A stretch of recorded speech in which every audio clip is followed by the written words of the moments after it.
Are there going to be more juicy trades coming up before March 7th?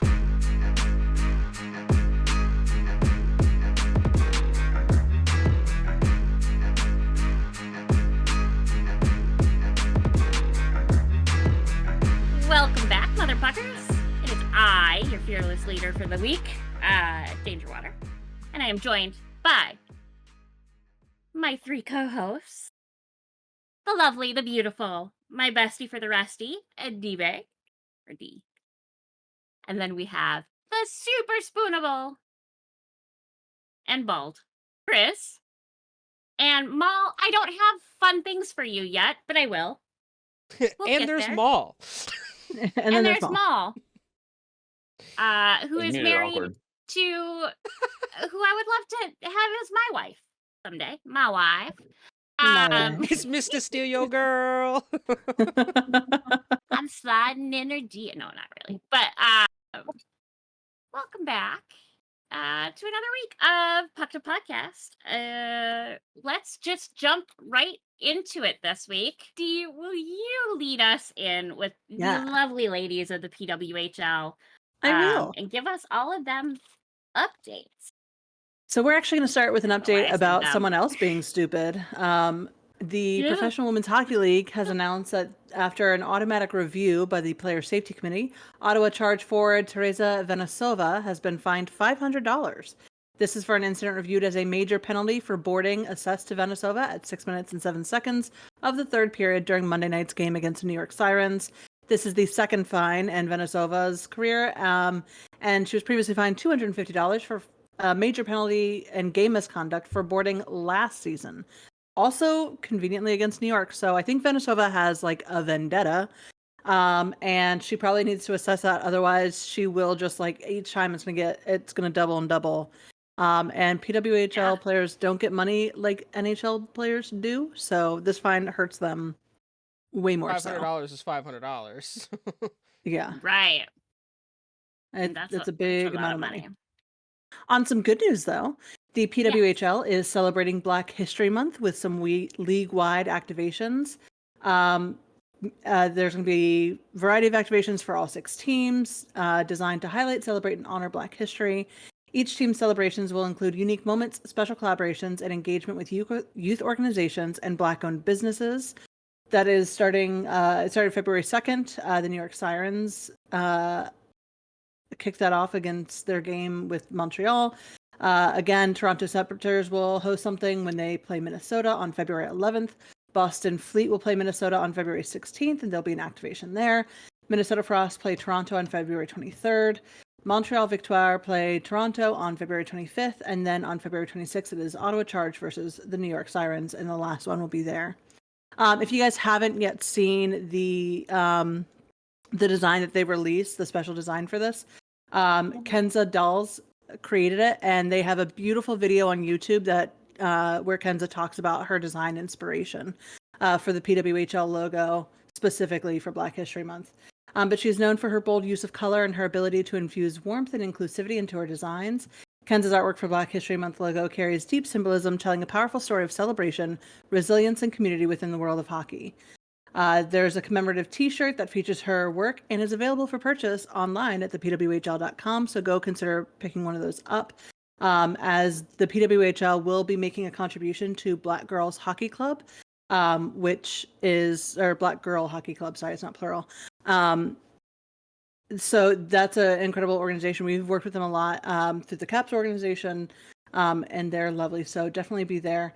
There is, each game day will have specific activations shared as we get closer to that. So once again, be sure to follow thepwhl.com for more information on what is happening for your favorite team. If you look there, you can see the logo. I'll have it up on screen for you. Amazing. And then that brings us into the great news of the stars. So we have the stars of the month and stars of the week. So we'll go through this at a quick pace, so that I'm not taking up all of the time, because it's a lot. All right, so we're going to start with the stars of the month. Let's do it that way. So this is the Supra stars of the month, as they changed the name to. Again, gaslighting us all. Let's start with Again, this is 3 forwards, 2 defenders, and 1 goaltender, so it's a full lineup we got going. We have Kendall Coyne Schofield, a forward for the Minnesota Frost. She had 3 goals and 5 assists in 9 January games and contributed 32 shots to the Frost offense.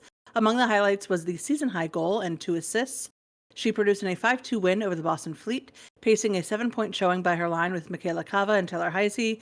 Coyne Schofield notched another multi-point performance in the month with a goal and assist at New York, where she scored a second-period goal to tie the score, and then set-up goal by Melissa Channel-Watkins that gave Frost a temporary 2-1 lead. Coyne Schofield has 4 multi-point outings so far this season, 1 more than she compiled in 2024. Her January production boosted Coyne Schofield's point total to 6 goals and 8 assists for the season, good for a 3-way tie for team lead with Heisey and Thompson, and second in the PWHL only to the 5 goals, 10 assists by New Yorkers Sarah Fillier. The second forward is Hannah Miller of the Toronto Scepters. She had 3 2-point games, wow, dyslexia, matching her total for such games for all of last season. In her 8 January games, she notched her first 2-goal game of the season and second of her PWHL career in the Battle on Bay Street at Scotiabank Arena, helping the Scepters to a 4-2 win over the New York Sirens before a sold-out crowd of 19,102. Miller notched her other 2-goal game against Boston. The forward also had a goal and an assist at Ottawa and went 1 goal and 1 assist at Montreal to close out the month. Miller finished the month with 4 goals, 3 assists, and 16 shots. With 7 goals and 6 assists so far through the season, Miller is tied with Renata Fast for the Toronto scoring lead and is within an assist of matching her production in 23 games last season. 3 of her goals have been scored on the power play, giving Miller a share of the PWHL lead in that department with teammate Sarah Nurse. Lastly, our forward this month is Marie-Philippe Poulin of the Montreal Victoire. She had 6 goals, including the first hat trick of the PWHL season, 7 points, and 20 shots on goal across Montreal's 7 January games, 5 of which ended in Victoire's victories. With 3 goals showing against Ottawa and 2 goals against Toronto, the Montreal captain crafted a magical month as the Victoire toured neutral sites for 4 of their games, counting takeover tour appearances in Seattle, Vancouver, Denver, and Quebec City.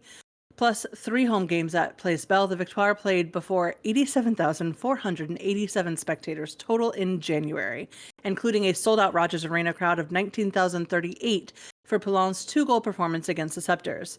With 10 goals for the season, Poulin has matched her total for all of the PWHL's inaugural campaign, and her 12 points tie her for 7th among lead scorers, just 3 points off Affiliates' PWHL lead. And her 46 shot on goal ranked 3rd in the league behind Boston's Hillary Knight and Sarah Nurse. Kicking off on defense, we have Erin Ambrose for the Montreal Victoire. She collected 8 points, all assists in her 7 January games as the Victoire stormed the PWHL standings lead. Ambrose was particularly productive in one 3-game stretch, collecting 3 assists against Minnesota on January 17th, adding 2 assists in the next game against Ottawa and Quebec City, and notching an assist in the following games against the Charge 10 days later. In the 3-assist game, a 4-2 win over the Frost, Ambrose set up both Abby Borin's goal and the game-winning goal scored by Marie-Philippe Poulin at 5:52 of the second period. That goal, as well as the second by Borin, came on the power play with 5 power play assists for the season. Ambrose is tied for second in the PWHL, just 2 behind Toronto's leading Fast. Ambrose, plus 11 rating through 14 games, lead this PWHL, and her 9 points place her 4th in that category at that position. Claire Thompson is the other defender for the Minnesota Frost. She is earning her Superstar of the Month recognition in December as well. She followed up with another strong showing in January. The 3rd player selected in the 2024 PWHL draft collected 2 goals and 2 assists in 9 games, 2 of them against Toronto on her 27th birthday. Happy birthday. And in that contest against the Scepters, Thompson set up Cava's game-opening goal, scored the only goal of the second period to provide a 2-1 Minnesota lead, scored again to put the Frost back in front at 3-2, notching the first 2-goal game of her PWHL career. She then added a goal in the shootout to help Frost prevail while leading all skaters with 24 minutes and 27 seconds of ice time. Holy hell, take a break. For the season, the Toronto native has been credited with 341 minutes and 57 seconds of ice time this season alone. That's crazy. That is 3rd in the PWHL behind teammate Lee Stecklin with 359.26 and Scepters Renata Fast with 361.52. Thompson's 11 assists lead all skaters in the PWHL. And last but not least, we have our goalie of the month, Corinne Schroeder of the New York Sirens. The margin between winning and losing was tissue thin for the Sirens in January, which placed extra emphasis on the need for outstanding goaltending that Schroeder provided. Other than the 5-0 victory in Minnesota, her first of her consecutive shutouts, the 25-year-old native of Elm Creek, Manitoba, played 253 minutes and 37 seconds across her other 4 January games and faced the pressure of the score being tied within a goal for 240 minutes and 10 seconds, a dramatic 94.7% of her playing time in that sequence. In her 1-0 overtime triumph over Toronto, the Sirens were outshot 17-3 in the second period, but Schroeder repelled them all on the way to her second straight shutout. In all, Schroeder faced 155 shots in January and turned back 148 of them for a .955 save percentage. Holy shit. Wow. With three wins, girl. 3 losses, 1 tie and 3 overtime losses, I think. I don't know. In her 9 decisions this season, Schroeder is 2 wins off the lead held by Montreal's Anne-Renee Despin. Schroeder's 1.98 goals against average is third in the PWHL, behind Despin's 1.77 and Maddie Rooney's 1.96. And her overall 9.33 save percentage is second to Despin's 9.35 for the season.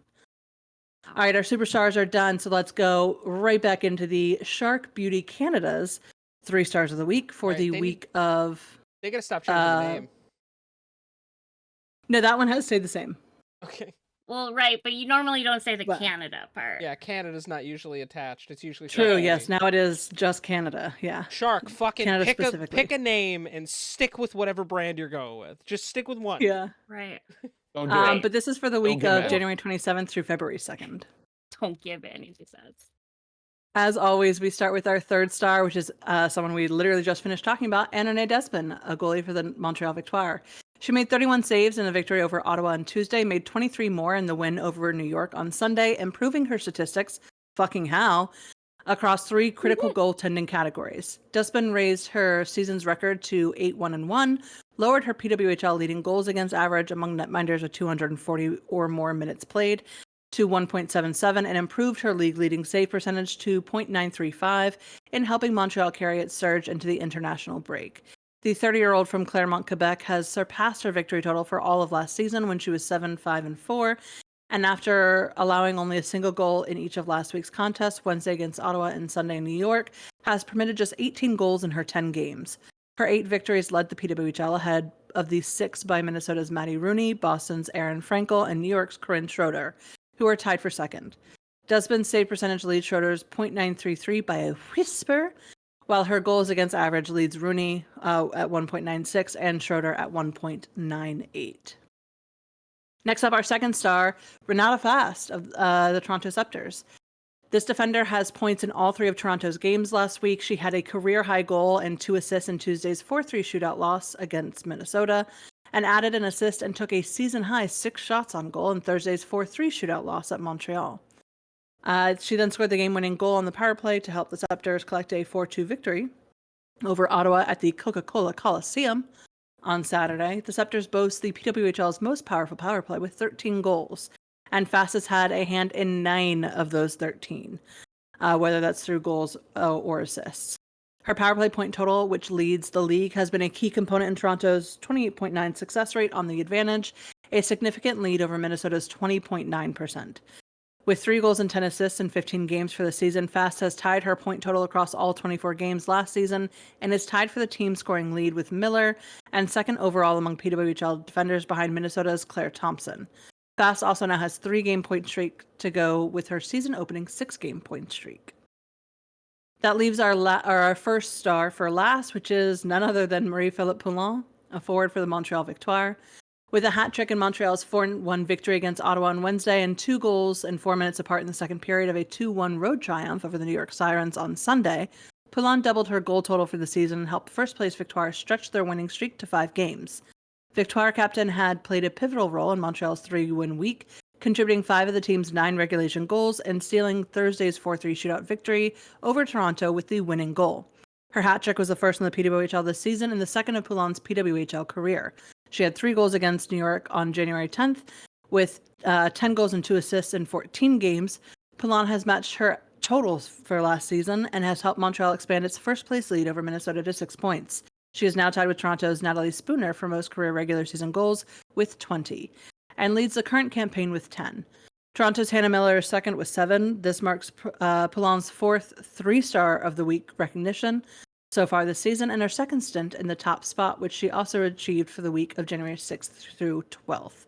So just as a recap, that leads us with our top 4 as Marie-Philippe Poulin, Abby Borain, Alex Carpenter, and Erin Ambrose for heading up the top of the PWHL in points. And now that we are done talking about the lovely ladies at the PWHL, D. Yes. You get to keep talking. What are our stars of the week for the NHL? So for the NHL, we have our Rookie of the Month, our Stars of the Month for January, and our Stars of the Week. I'm going to jump in with the Rookie of the Month because I like his name mostly. The rookie this month is Dustin Wolf, who is a goaltender for the Calgary Flames. He led all rookies with 7 wins in 10 games. He edged Ottawa Senators goaltender Levi Merilainen.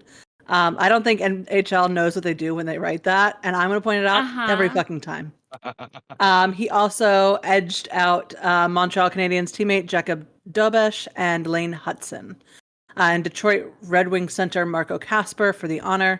He topped January with 10 games, or he topped January rookie netminders in games played with 10, saves with 270, and shots again with 293 to become the second rookie goaltender in Flames history to win at least 7 games in a single calendar month, the other being Mike Vernon, who did that in 1986.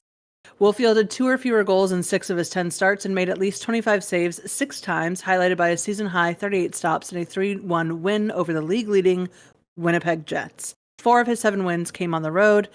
He is 23 years old, was a 7th-round pick, 214th overall from the 2019 NHL Draft, and paces NHL rookies and shares 8th place in the entire league between rookies and veterans, with 19 wins through 29 total appearances so far this season. The Gilroy native, one of 5 California-born goaltenders in NHL history, also tops the 2024-2025 rookie netminders in games played with 29, saves with 802, shots against with 875, shutouts with 2, and assists and / points with 3. This man has had 3 assists, which is, I mean, we love a goalie goal. And it's not quite a goalie goal, but it's close enough. Right. Yeah. So shout out to him. Again, that's 2.32 goals against average and a .922 save percentage for a rookie. That ain't half bad. Next up, we have our Stars of the Month, which actually starts with the Geico Fan Advantage 4th star.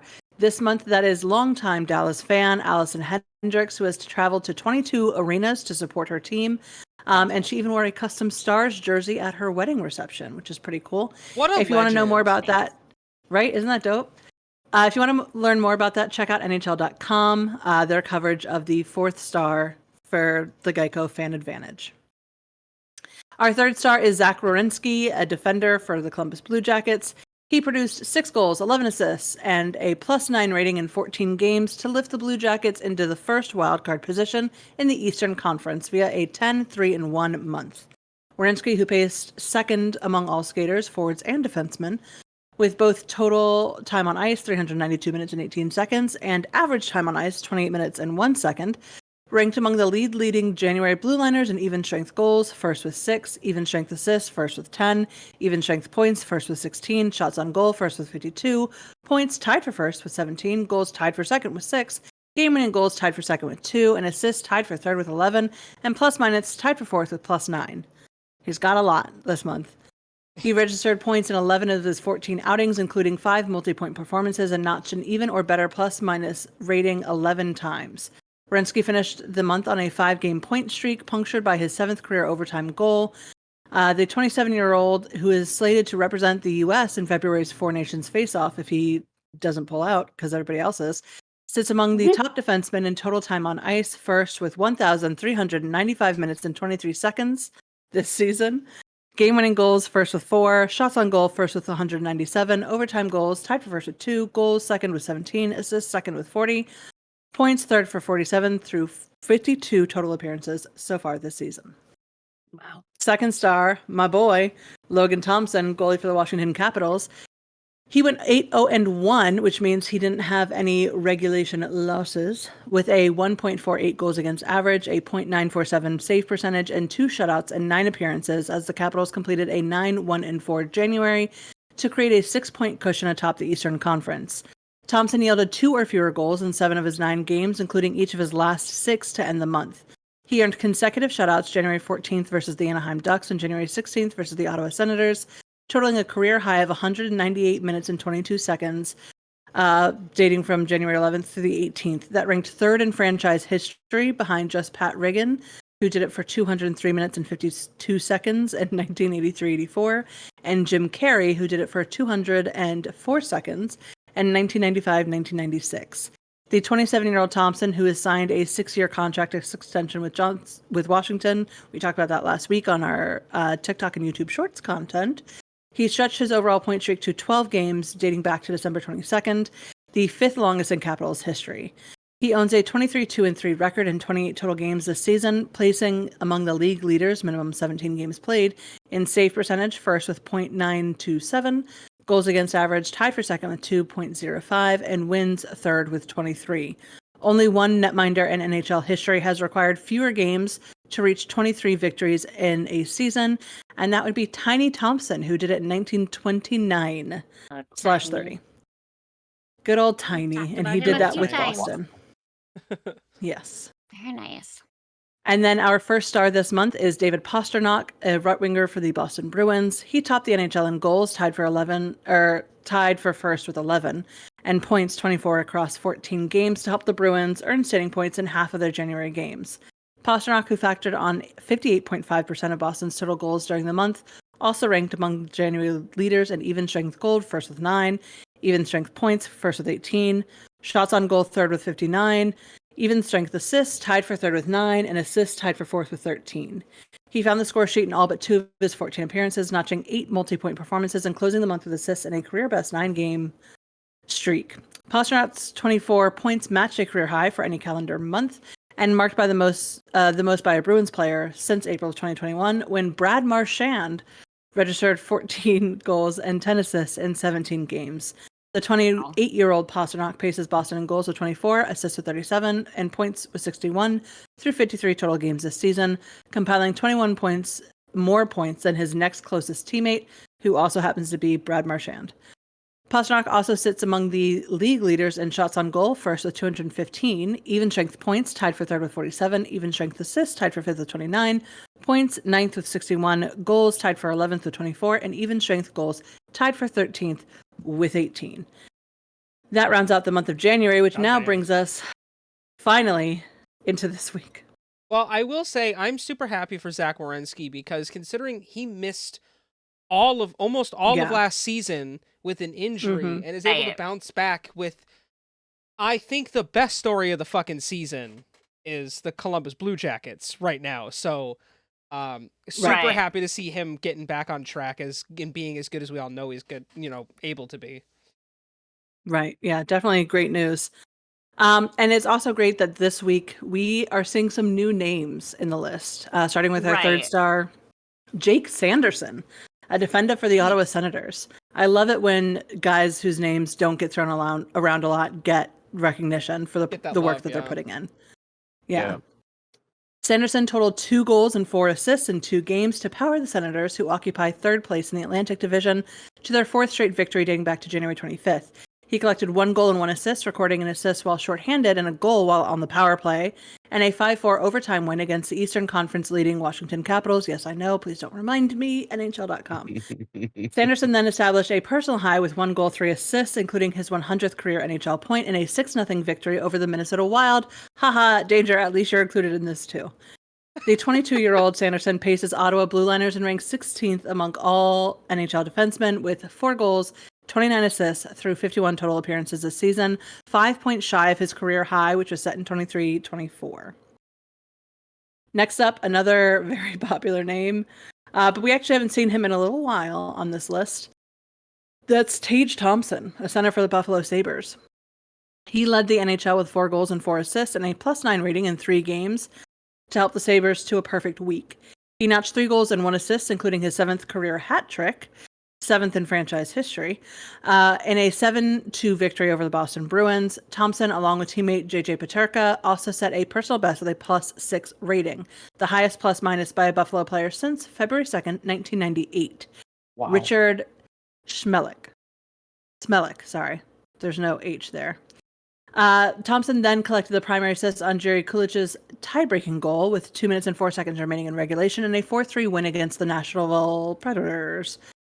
Before closing the week with a 1-goal, 2-assist game.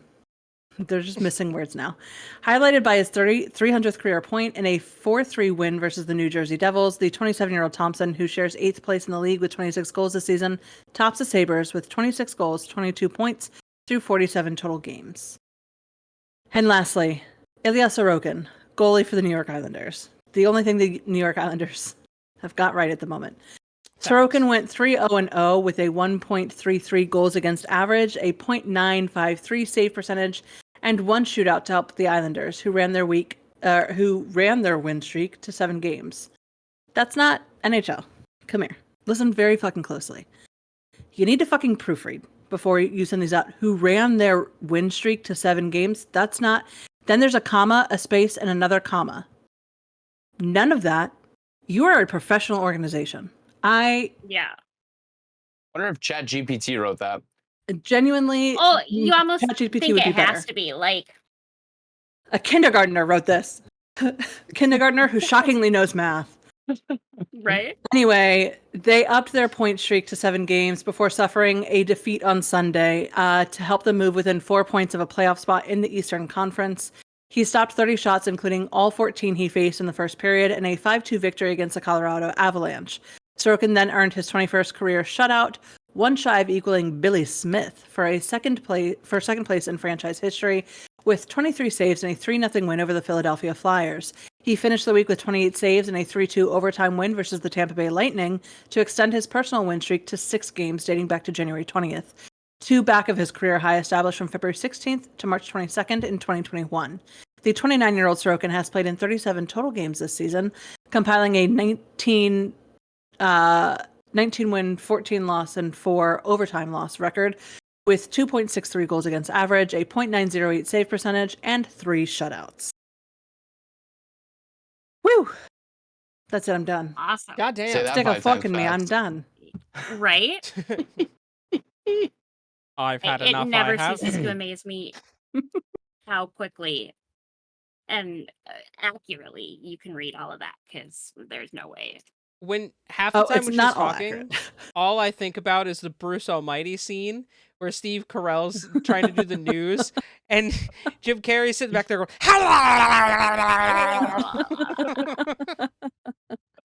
You know what would really That's help my funny. reading comprehension skills? Is if NHL actually put out intelligible fucking product. That would Reading help like tremendously. Because How it's should been, we, like- I mean, I feel like it wasn't as bad last year. No, Or No, but maybe this year it's been we noticeably didn't worse. notice it, but this year it's been really bad. It's been brutal. Yeah. I Really, really bad. I blame GBets, $$, GBets at NHL.com. Please email him and That demand a needs to be change. that needs to be it. It needs to be it. That needs to be it. Yeah. Anyway, back to you, Absolutely. Danger. Yes. Well, thank you for all of that. I am tired for you now. Mr. Mall, you have some updates on the Four Nations for us, I think. Speaking of pulling out, we lost another player in the Four Nations. Who would have thought? Wait, were we speaking of pulling out? Danger was, and Or I were you really- thinking about it? No, Danger spoke about it, and I just figured that would be really cool to follow up with. Yeah. You We're know, always talking about I'm pulling stealing out some here. from I'm stealing Yeah, some from we're both always of the talking ladies about pulling tonight, out.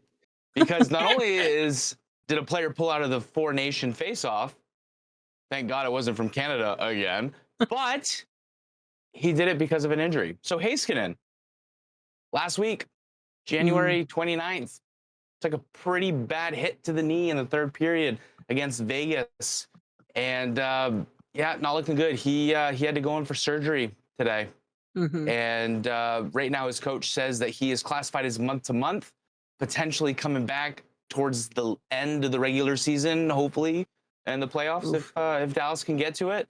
That is a huge loss for them because he is a fantastic player. He took a hit from Mark Stone. As of right now, there hasn't been any fines or suspension. Looking at the play, it didn't look intentional because it looked like he had tripped. So will there be a fine or suspension? Maybe we'll have an update next week on that. But as of right now, he had to pull out. So Team Finland is down a player. Who did they say he was going to be replaced with? Yeah, I'm sure they'll replace him with somebody. But well, that's who we did have a replacement. Yes. And it was, what is it? It's Carlson, right? Yes. William Carlson was replaced. Yeah, by Rascal. Or Rackle? Rickard Raquel. Raquel. Chris's fave. So I love Rickard all I know Raquel. is we have 1 week left of players pulling out of Four Nations before the rosters are locked, and they don't have a choice. Yeah. So will we have more players leave? I hope not, but you never know. Also, I went to go look at one of the Four Nation jerseys because why not? Damn, you got to cut off a finger to get one of those. Those shit's expensive. $300. Yeah, I was like, Jesus. I was like, come on, man. Give us something a little bit cheaper, you know? That's a whole other rant for a whole other day because the NHL wants more people involved, and yet they only sell merch for $1,006,000. So I will say though, the collector puck series, that's pretty cool. I think that was like $60. That might be worth it. You know, just if you like kind of the merchandising side of things. I just wanted to throw that in there. But anyway, you know, we hope that Heiskanen can have a speedy recovery because, you know, it's hard to potentially lose the rest of your season at the halfway point because of a knee injury. And hopefully they can be a bitch to heal. Yeah, and because skating sucks on the knees, you know. Yes, it does. So do Blue Load. Can confirm. And very much so confirm what that does to your knees. It's real fucking bad. So hopefully he'll be back soon. Speedy recovery. You know, we'll see how time goes on. Sending all good thoughts towards them, and hopefully this doesn't jeopardize Finland's chance at victory in the Four Nation Faceoff. Hashtag Team Canada. Fair enough. I'm picking my alliance. D, I'm going to throw it back at you again. Thank you. Caught. Update again. We've got more quarter century teams. We do. So this is the list of the team selected ones. This is the last time we'll run that report. And then eventually there'll be, you know, the fan votes and all that, but that's coming later this month. So we'll get more information to you on that. But this is the last time you have to hear about me mispronouncing names, whatever. Take it up in the comments. All right. So you don't get to take up me mispronouncing names in the comments. No, never. We'll never stop. No, it's only us that get to make fun of you for that. That's a right we have as your friends. That's like sibling privilege. Yeah, exactly. Yeah. Exactly. Yeah. The Nashville Predators announced their lineup on January 29th. Their first team is Mike Fisher, Philip Forsberg, Paul Correa, Roman Josi, Shea Weber, Pekka Rinne. Second team, Ryan Johansson. Pretty sure that one's the Johansson and not the Johnson. David Legwand, great name. Steve Sullivan, Matthias Ekholm, Kimmo Timonen, and Jussi Saros. To round that out. I believe it's a Nashville to have 2 goalies in their past like 10 years with crazy names. Great names. Goddamn Finns, bro. Pekka Rinne. Yeah. Pekka Rinne has they have a whole they have a statue outside of Bridgestone Arena of Pekka Rinne. Yeah. Which is dope. As I should. Los Angeles Kings also announced their lineup on January 29th as well. Their first team is Dustin Brown, Jeff Carter, Anze Kopitar, Drew Doughty, Alec Martinez, and Jonathan Quick. The second team, Adrian Kempe, Zygmunt Palfi, great name, Justin Williams, Matthias Nordstrom, Lobomir Wisnowski, and Felix Potvin. Some great names in here. I love it. I do actually Felix Potvin, amazing. No notes. Right. Good. No notes. No notes. The Edmonton Oilers announced their lineup on January 30th. First team, Leon Draisaitl, Connor McDavid, Ryan Nugent-Hopkins, Evan Bouchard, Darnell Nurse, and Dwayne Rollison. Second team, Alice Hemsky. Hemsky. I don't know. It has an accent, so I don't know if it's actually a Y or not. Sean Horkoff, Ryan Smith, Matthias Ekholm. We just talked about him. Jason Smith, and Tommy Salo. Can we talk about that first team? The top 4 players is just the first line currently for the fucking Edmonton Yeah, right. Oilers. It's just like active players. It's your top 2. It's your top defense and offensive lines. Right. Amazing. And then our final team that rounds this all out is none other than the Utah Hockey Club, whose name is up for debate at the moment. We'll be more on that about later. Yeah. Yeah. First team is Logan Cooley. Sorry, I just want to add here before I read these off. Their first and second team is just all current players because they just slapped the roster up because they've only existed for like 6 months. Yeah. First team, Logan Cooley, Dylan Gunther, Clayton Keller, Michael Kesselring, Mikhail Sergachev, and Karel Vizmelka. Sorry. It just makes me want to say Karen. It's a great name. It's an L. Yeah, Vizmelka especially. Vizmelka is awesome. Yeah. Second team, Alexander Kerfoot, Jack McBain, Nick Schmaltz, Ian Cole, Ollie Mata, and Connor Ingram. That is our final list of the team-appointed, whatchamacallits. I don't know why I'm stalling here. The team-appointed quarter-century teams. As noted, there are more things to come. The next segment of this begins February 12th through the 16th. And that is with the fan vote to select the quarter-century team as presented by SAP, S-A-P. And that'll be the 25 players of the past 25 years, regardless of position. So make note of that, fans out there. And voting will be conducted both on NHL.com and on Twitter. Fans will have 100% of this vote. And only players named to a club's first century team will be eligible for selection. So if your club did not name your favorite player to their first team only, not their second team, then they'll be eligible. And this is why I was so it's fucked up that they put him on second team and not first, because when it comes to fan nominations, they will not get the chance to select them. Yeah. So. And then TBD on the rest of it when they present it. Who knows? We'll figure it out when it gets there. Yeah. At some point. And as soon as we know, you'll know. Next, I get to talk for a wee little bit. But there was a little bit of a information leak, we'll say, coming out of Utah this week. Images and proposed names for what is now being called the Utah Hockey Club were leaked, and now they are confirmed as legitimate.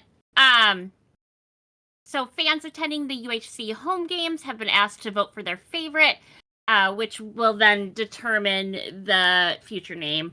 I think every franchise has done that. I remember when the Wild did it.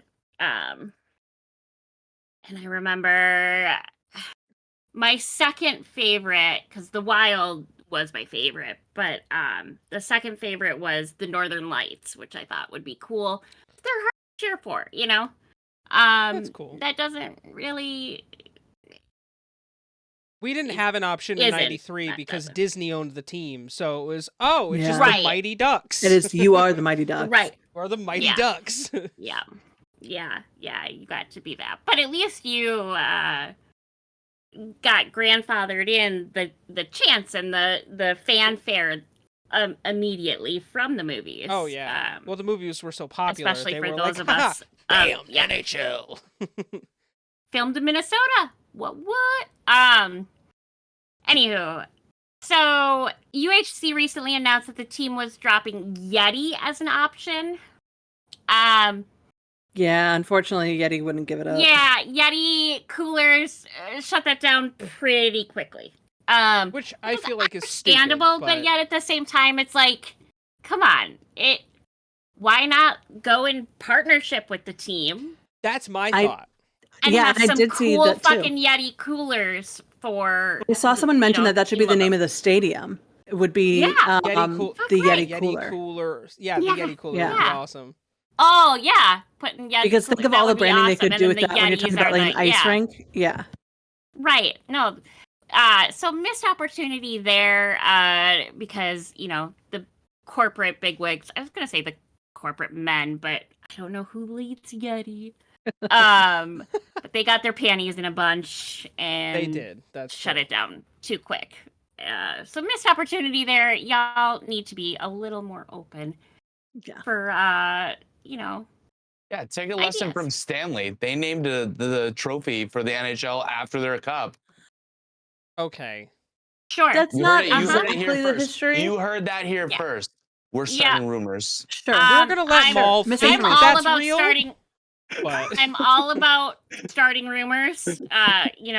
Syphilis bus was my idea. However, that's know that not the a Stanley rumor Cup I'm was gonna established stand over behind. 100 years before Stanley Cups For was even Lord a thing. Stanley. Before Stanley Because- Tools existed, the Stanley No, Cup it's because was a they went thing. back in time and cemented themselves, knowing the dynasty that they would create. You know what? I can buy and time don't forget travelers about- did this on purpose. I can buy With that. Stanley's money, they can afford a flux Don't capacitor. forget about the Stanley carpet cleaners, Stanley Hotel. Stanley, I mean, they're all your home cleaner. Illuminati confirmed. I'm so glad you did it, not me, Chris. right. Anywho, moving on. We'll let Maul live in the wonderful little world bubble that he lives in. We'll burst it at some point, but not today. But the team has now presented 3 options for fans, which might be in the final vote. They're not saying that this is what it's limited to. Well, the 3 that are available are the 3 finals. That has been confirmed by Utah Hockey Club. Okay. Well, where I'm at in this article is not, because I was leading into what could have been the same, the final, which were Mammoth, Wasatch, yeah, and the super creative and amazing Chef's Kiss Utah Hockey Club. Feedback was immediately opposed to using the Wasatch, whatever it is. I didn't so even know the what the team fuck it pivoted was. to Outlaws. Yeah, no, nobody all for does. that. I'm all for that. I think it was supposed to be like a. It's a mountain range in the area. Sasquatch? No, it's a mountain range in the area. So it's a local landmark. Okay. One of the logos kind of looks like a Bigfoot or a Sasquatch. They've all Yeti. confirmed that they're still going to have Yeti as their mascot. Right. So that's why the Wasatch one was still going to be a Yeti, so they could work that in. Right. But so they pivoted away from that because the greater hockey fan that's not local to the area didn't know what the fuck they were talking about. So they pivoted to Outlaws as an option. I have to say that's my personal favorite with the logo and looks sick. It does look pretty cool. And I do love that Yeti will still be their mascot. Because I very much kind of get a Cebu-y vibe possibility there. And, those of you that have been around for a while definitely know about our love affair with Cebu-y. So Utah fans have then been voting on the 3 options, which are confirmed to be the Utah Hockey Club, Utah Mammoth, and Utah Outlaws. The Hockey Club is more the logo, mountain range with the Sasquatch head. Outlaws are cowboy with a bandana over his face, and then a mammoth is obviously a woolly mammoth. So we will see what happens. But I'm interested to see. I don't understand why Utah Hockey Club is a finalist, but whatever. I know the fans I'm love gonna it. be the one to say it. I like the name Utah Hockey Club because it's unique. There is not a single team in the NHL that has a name as unique as Utah Hockey Club. Well, that's not technically true. What other team is named because the Canadians, theirs is also based off of, like, their history is based off of that. Right. The something French, but basically it's meaning Canadian Hockey Club, yeah. which is then changed to the Canadians, and it's part of the reasons why they say "Go Habs Go." So it is not unique it's unique in that it's just straight up the Utah Hockey Club, but it's very similar to Canadian history, which is hockey history. Well, so I like it for that reason. That being said, if they're gonna keep the Utah Hockey Club name, don't do whatever fucking logo they were trying to do for the Yeti. Keep the actual logo that they have now because it looks fine. I don't see a problem with it. The Yeti logo though, with the mountains. I personally like it. However, it looks like a minor league baseball team to me. Yeah. In my personal opinion. To me, it's reminiscent of the Wild logo, so it doesn't bother me one bit. That being said, Outlaws is probably the best option. 100%. 100%. Looks cool. You're gonna have a badass mascot. You're gonna have badass merch. I just wish they'd change up the team colors a little bit. I don't really get outlaw when I see blue colors. Their colors doesn't really give me a real outlaw vibe. Like maybe some black. Oh and blue. yeah, no. Yeah, that'd be cool. But I think blue with like a adding like a darker brown, like a cowboy hat, like where maybe the leather might look kind of cool in that. That'd be sweet. That might look pretty cool. My issue with them keeping Utah Hockey Club is, and I've said it once, I'll say it a million times, it's the marketability. It's what, the Canadians at least have, they call them the Habs, so that is your chant right there, but arenas of hockey fans love to have a let's go, whatever, or go Capitals go, whatever, their chant is. And so I'm sure, not to say that they won't be able to come up with something, but it's not right there for you. But arguably, none of these three are very chantable names. Because, typical chant are quick one syllable kind of, or two. I think with that one, if they do keep Utah Hockey Club, it's just going to be "Let's Go Yeti." It's probably going to end up being or "Let's Go Utah," because they'll just go with what their mascot is, and if they go with Utah Hockey Club, "Let's Go Utah." If they go with Utah Hockey Club, they're for sure keeping the Yeti as their mascot. If they go with the Outlaws or the Mammoth, I think we could see a potential change in the mascot. Yeah. So I think that's where we'll see that distinctness come in with Utah Hockey Club. Yeah, I see your point, Danger. I can see where you're coming from, but also to play devil's advocate on the other side, I would argue in a sense that marketability-wise to the NHL, it makes them stand out because their name isn't traditional to every other one. Plus, if you look at the world, and yes, this is a different sport, but the world of soccer, they don't have that secondary like mascot-ish name, and chants and all of that stuff does happen. Granted, yes, it is a different sport. It's not fully relatable, but at the same time, I think regardless, the franchise will figure out how to make it work because the Smith family is smart enough to make this work well for the organization, no matter what direction they go with. Sorry. No, Utah for that to be the name. Yeah, exactly. Yeah. Yeah. Smiths are a whole thing. And that was my mom's maiden name. Shocker. There you go. I don't use it as a password thing because her maiden name was fucking Smith. So, you were a Mormon at one point, so I was Mormon. But yeah, I think this options are the best that they can come up with without Yeti coolers, cooperating. It is what it is. I mean, they're making the best of a situation that's tough, and it really,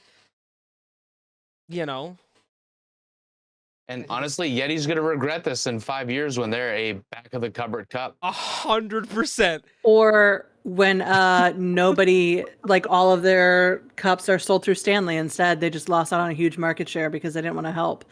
Like there's so much like merchandising that is done for the NHL and their teams that they could have possibly just severed that Yeti- link. You know I what I feel like mean? they fucked that up big time. Yeah. They might have fucked that up. So not only like for Yeti products to be marketed, but Yeti could have marketed the team as well. Exactly. So it could have been a fantastic Win-win for cohesive relationship for both parties. Yeah. And Yeti went and fucked it up, you know? This could have been the next Lululemon collab. Yeah. Right. Could have been the next one, but you know what? Way to fuck that Sorry, up, Yeti. Yetis. Or think about the Leafs and their milk partnerships. How and with Oreo joining in, how fucking Perfect. notable is that? You know, Goes well It's- I together. know.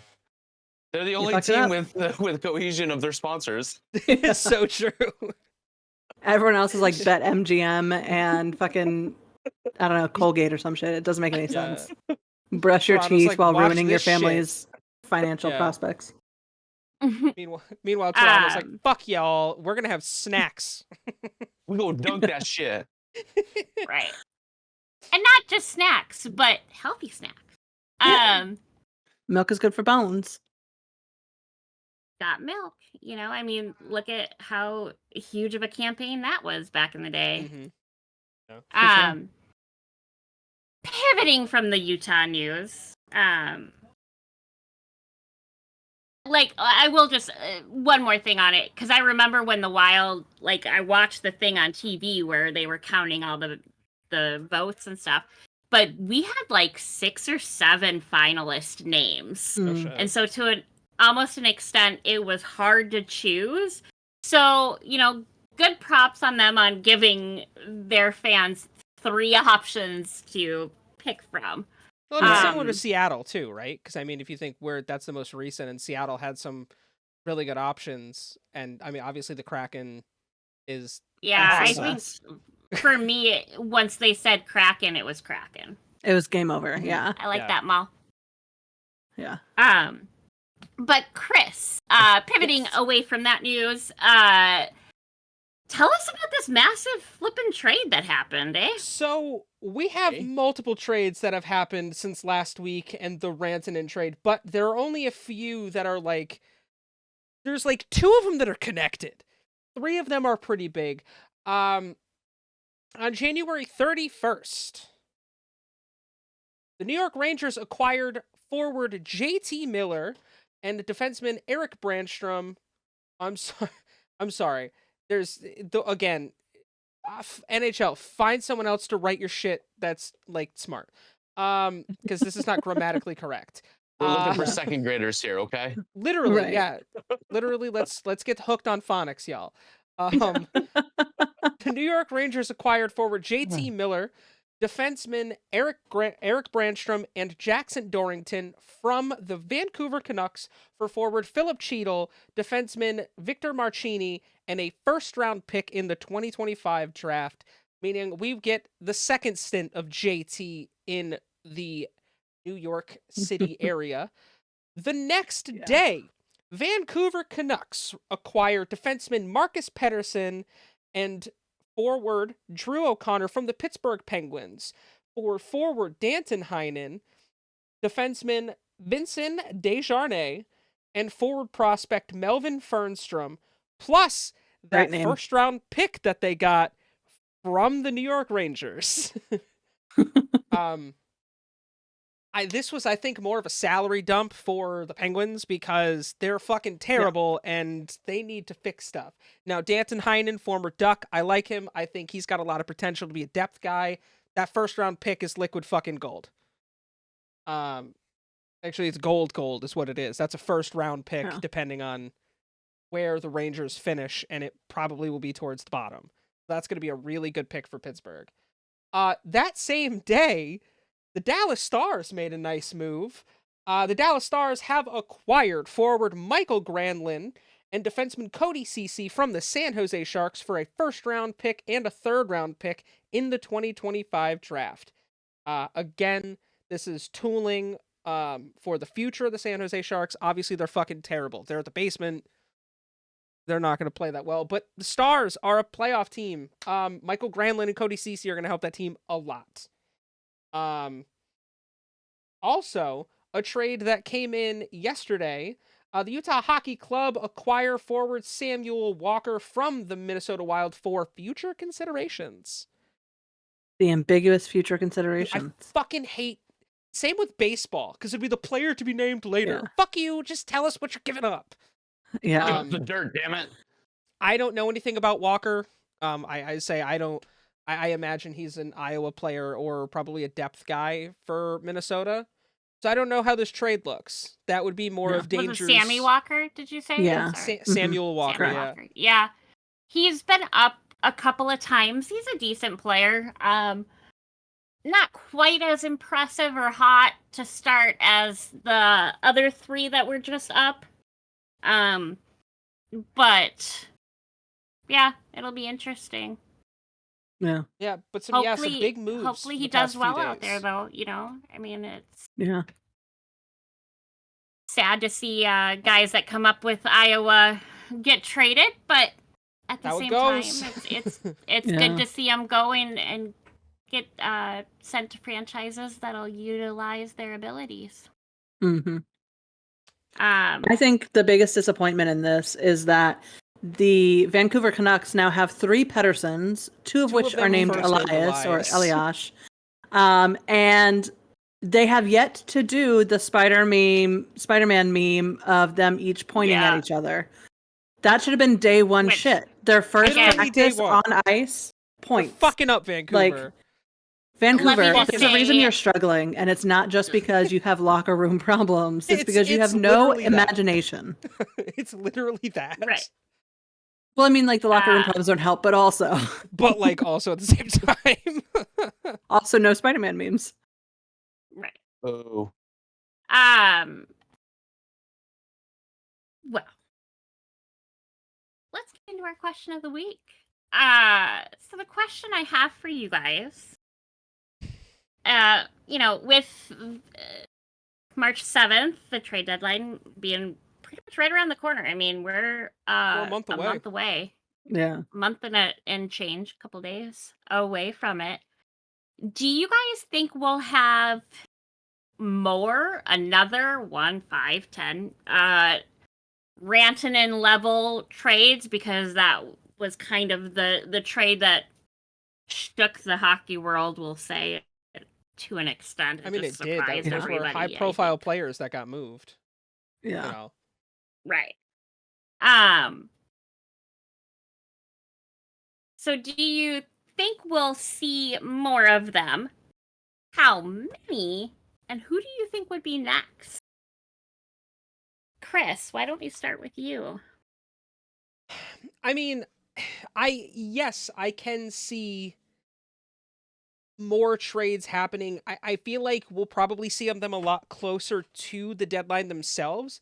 I mean, I'm looking at teams like Anaheim who could move pieces like John Gibson. The Penguins have a couple other players that they can get rid of. And regardless of the rumors, I'm going to squash this right now.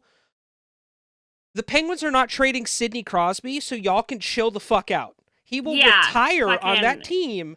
And they're not trading Malkin. They're not trading Letang. Those are players for life, so stop trying to link them to fucking Ottawa or wherever the fuck. Well, and why stress yourselves out about shit that's not going to happen? Like, Exactly. Calm down. I can see Vancouver making moves still. I don't think they're done. I don't think New York is done. I could also see teams like Minnesota maybe trying to grab another defenseman. I could honestly see maybe some defense help, maybe some goaltending help in Ottawa. Like Allmark, it's working well with Allmark, but I don't think we are done. No. And if we aren't, if we are done before the deadline itself, March 7th is going to be a day to watch because everything is going to pop the fuck off. Yeah. Dee, what are your thoughts on it? Yeah, we're not done seeing major trades. Wow, Jesus Christ. We're not done seeing major traders. We're not Word of done the seeing day. major trades at all. I don't know why. Okay. Okay. Yeah. Engaging. Interestingly enough, something that I saw recently, a rumor that I'm going to shamelessly spread. There is talk that maybe Brad Marchand leaves Boston. No That way in hell. is, I don't know. I think maybe. I think I we don't think might you will. see.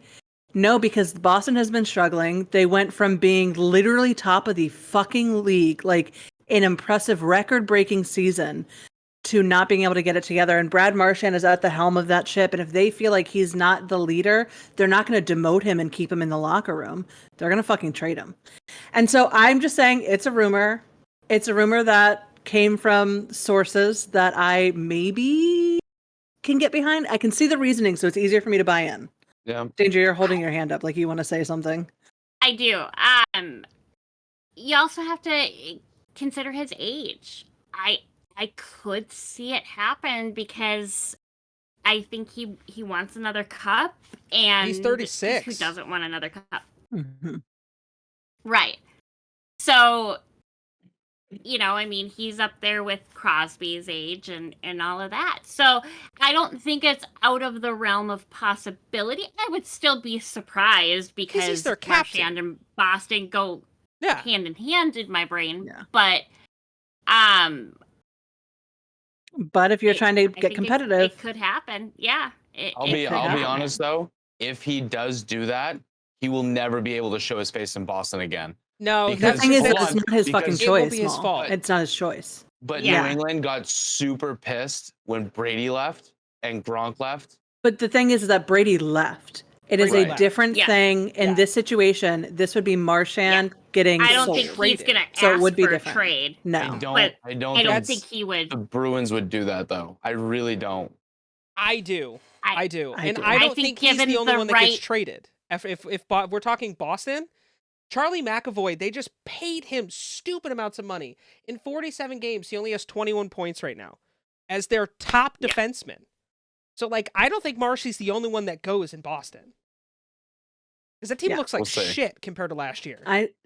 I will say, I also think that we could see Ristolainen on the move. I think so, too, at this point. And don't hate me, Chris, but I think we could see Trevor Zegras on the move. Zegras has been on the talks for 2 or 3 years now. It's I don't think this year would be fair to trade him because he was injured, but I could see the thought there. I see the thought there because he hasn't recovered from his injury enough. I don't know if we see. He gets hurt a lot. I don't know if we see it by the trade deadline. I think we see it by the end of the year. If he doesn't pick it up, but he's been If hurt he a doesn't lot. pick it up. He's been out of the lineup a lot. Which also might be why Anaheim is with who we've got coming in. They were only a few points out of a wild card spot last we checked, 9, I think, last week. Yeah, and we won last night. And so if it means if they can get just one key factor to get a couple more wins, that 9 points is really fucking easy to make up. So yeah, I think exactly I think 9 Trevor points. is in the conversation whether we like it or not. I don't think Trevor's the one that gets traded though. I can do a deep dive for another day when it comes to Anaheim. I think they're more. I don't think they're going to try to push hard for a cup this year or make the playoffs. But I genuinely see by the deadline, the player that realistically I think is gone is John Gibson. Yeah. Well, but I see that for sure. So fucking long.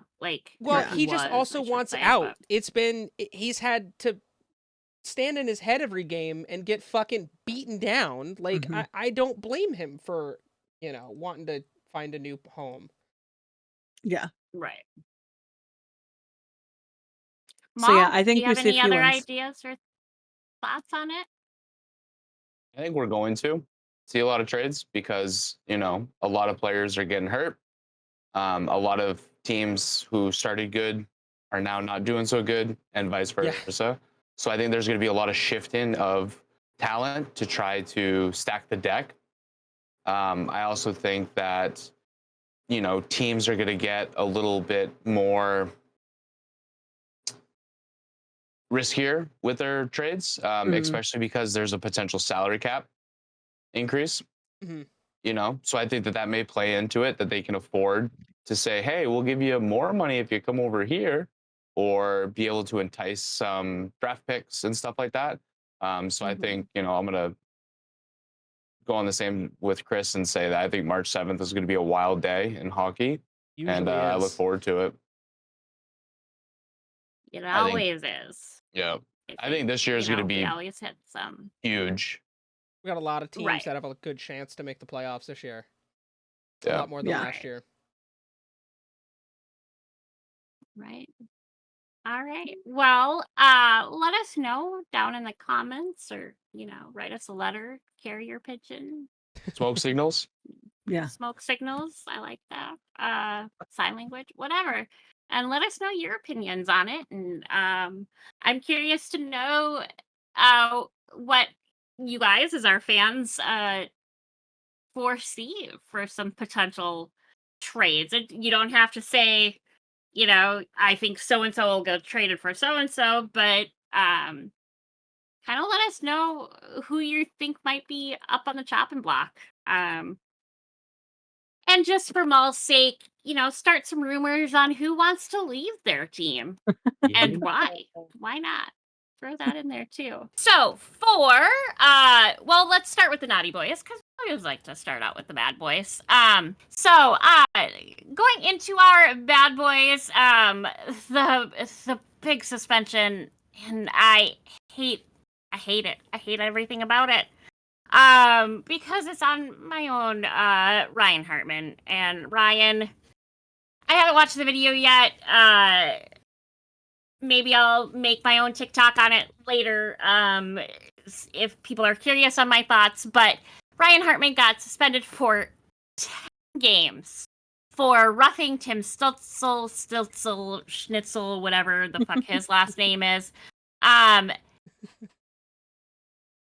If you done fucked up, Aaron, that's all I can say on it. But that sacrifices $487,804.88 of Ryan's salary. No new fines though, so that's a good thing, I suppose. Going then into our injury report. As always, we start with Anaheim. We have Troy Terry, who is questionable status with an illness. That's a questionable way to state all of that. Anaheim. Nobody new for Boston. For Buffalo, we have Ukko-Pekka Luukkonen, undisclosed, expected to be out until at least February 8th. Tage Thompson, also undisclosed, expected to be out until February 7th. Matthias Samuelsson, lower body on IR, expected to be out until February 22nd. Connor Clifton, illness, listed as questionable. Tyson Kozak, illness, on IR, expected to be out until at least February 8th. And update on Jordan Greenway, still undisclosed, but he is on IR, expected to be out until February 8th. For Calgary, we have Kevin Ball, upper body, on IR, expected to be out until at least February 8th. And then no new updates on anybody on their team, other than Kevin. Sorry. For Carolina, we have Tyson Jost, lower body on IR, expected to be out until at least February 8th. Andrei Svechnikov, upper body, listed as questionable. Lots of questionables this week. I haven't seen that since like a year or two ago. Update on William Carrier, lower body, expected to be out until at least March 25th. Juha Jaska? Sure. Illness, listed as questionable. For Chicago, we have Louis Crevier. He is on concussion protocol, listed on IR, expected to be out until at least February 22nd. Craig Smith with the back injury on IR, expected to be out until at least February 5th.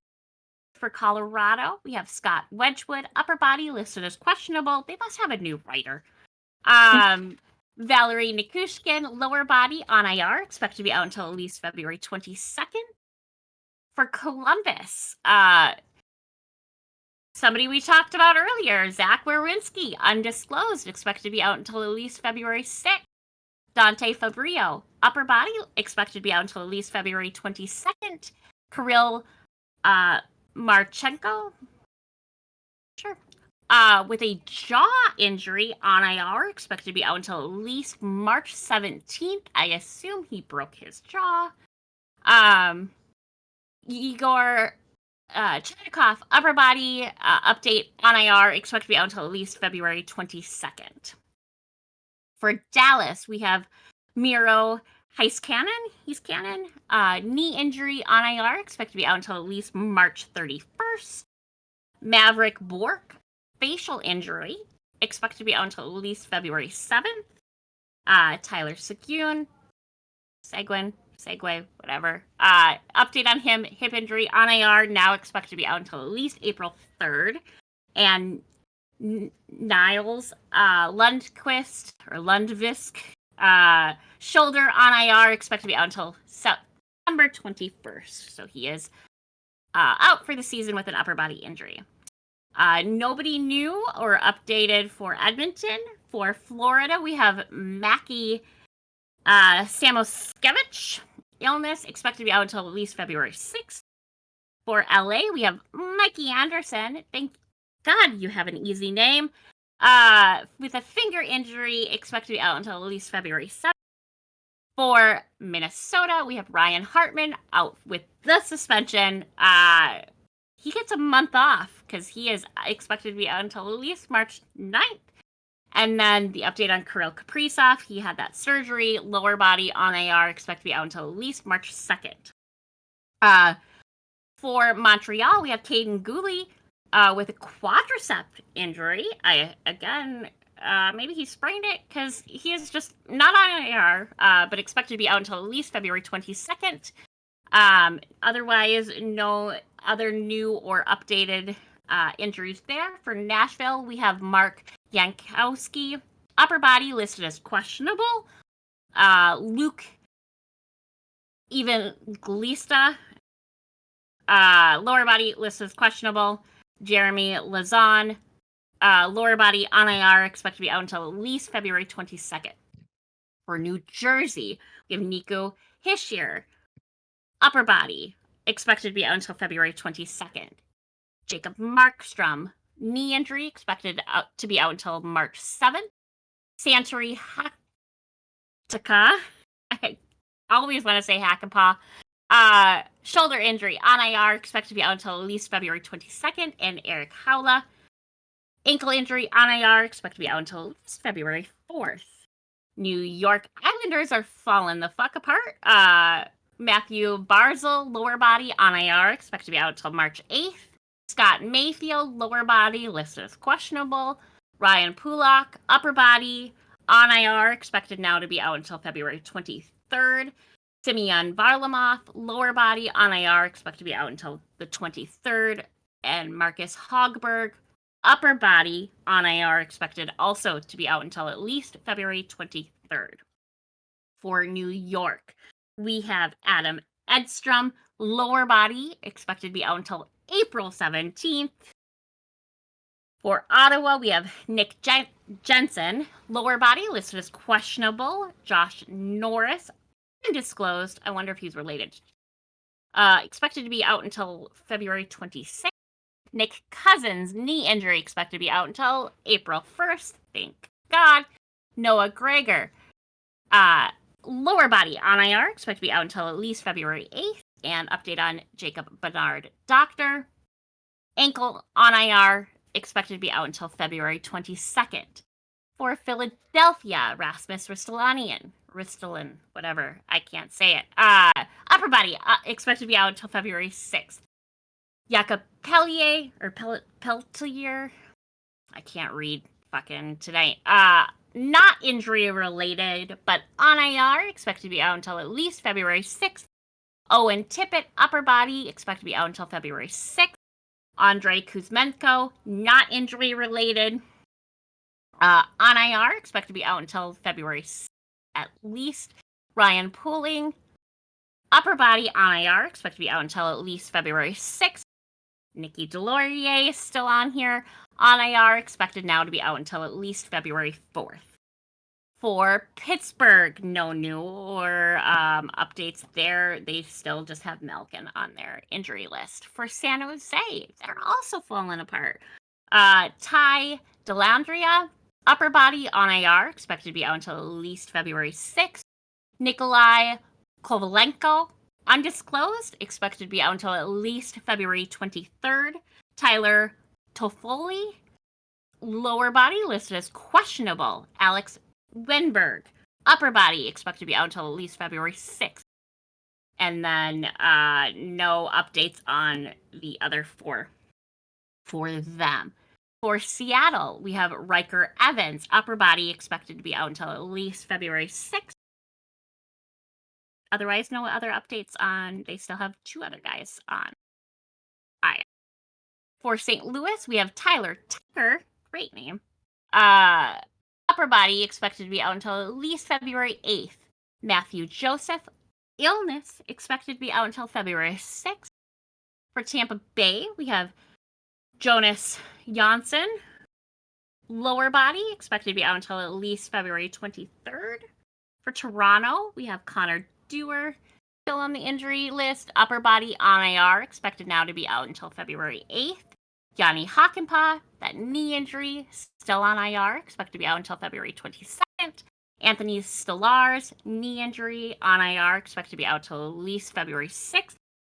Mitchell Marner, because apparently he doesn't want to be called Mitch anymore, undisclosed, listed as questionable. Oliver Ekman Larson, lower body, listed as questionable. And no update on Callie Yarncronk as of time of recording. For Utah, we have Logan Cooley, a lower body on IR, expected to be out until at least February 22nd. Robert Bertuzzo, lower body on IR, expected to be out until at least February 9th. Dylan Gunther, lower body on IR, expected to be out until at least February 4th. For Vancouver, we have Quinn Hughes, undisclosed, expected to be out until at least February 6th. For Vegas, no newer updates. Nobody updated for Washington. And lastly, for Winnipeg, also no new or updated injuries for them. Ooh. Woo! And I did it. Yay. Chris, I'm going to toss it to you. So you can tell us about our Fantasy Hockey League if there are updates there. I know it's not a very exciting week with the Four Nations. We won't have a lot of players playing. And then I'll let you go straight into the Obscure Player of the Week as well. Well, I think that works out perfectly. Yeah, next week I think is the week we will be affected by the Four Nations stuff. But Right. we did wrap up week 17 of 22. D beat Drew by 4 points after being down 25 at points. Like this Yeah, it was like past 25 week? Yeah. almost at one point. Yeah, it was crazy. Dude, Wes lost, which is kind of shocking. John beat Wes 94-90. In the mother-son battle, Danger took that win 95.8 to 95.6. I want to point out how fucking close that is. Maul, after doing so well all week, unfortunately, I don't want to talk about it. Unfortunately, Marcello came back and got the win 120-111. And it was going well for Dave. It really was. And then I whipped his ass. I won 127-92. Really quick to go through this week's lineups. We have D and Marcello, John and Drew, Dave and Wes, Maul and Matt, and Danger and myself. I don't have a trivia question for you guys this week, so I will make up for it next episode. That being said, it is time for our obscure NHL Player of the Week. And of course, my computer is going to be super slow. Ba, ba, ba, ba, ba. We'll make the mouth noise this week. Our player is Rob Ray. who was born in Sterling, Ontario, was drafted 97th overall in the 1988 draft by the Buffalo Sabres, where he spent all but 2 seasons of his career. 900 career games, 41 goals, 50 assists, 3,207 penalty minutes. Making him the all-time leader in franchise history for the Buffalo Sabres. His last 2 seasons from 02 to 04 were played with the Ottawa Senators. And Rob Ray has been doing a bunch of stuff throughout the league. I know he has done a lot of TV work with a lot of Sportsnet stuff. And I know he has done a lot of stuff for the Sabres TV broadcasting as well. But dude, we love us a good enforcer. We love us a good penalty grabber, and Rob Ray is one of the best. So shout out to the boy, Rob Ray. And I'm not wearing a Sabres hat today, which I didn't think about. But yeah, it didn't go with the outfit. It didn't. I know it doesn't go with my Pizza Planet t-shirt, which doesn't go hockey, but we're millennials, so fuck you. But yeah, that is our obscure NHL player of the week. Thank you very much. And on that note, we are wrapping up the episode. Be sure, as always, to like, subscribe, follow, whatever those buttons down below us do. Our links and info on where else you can find us, other than whatever platform you're currently listening or watching this on, are also in the description below. Thank you again. We love each and every one of you. And that's all I have for you. So, as always, we will see you guys next week in that face-off circle.